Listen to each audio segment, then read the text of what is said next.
بسم اللہ الرحمن الرحیم۔ السلام علیکم ناظرین،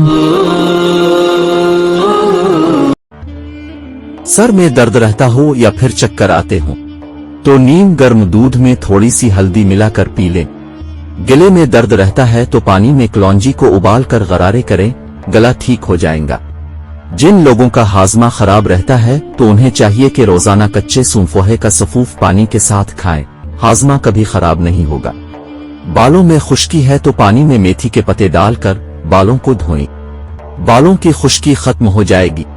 نہار موہو دودھ پینے سے کمزور جسم اور پٹھوں میں مضبوطی آتی ہے۔ ذیابیطس کے مریض زیادہ تر دار چینی کا سفوف چائے میں ڈال کر پئیں۔ جن لوگوں کو شوگر کا مسئلہ ہے تو وہ کوشش کریں روزانہ 1 گھنٹہ واک کیا کریں۔ اپنے رب کے علاوہ کسی اور سے امید مت رکھو۔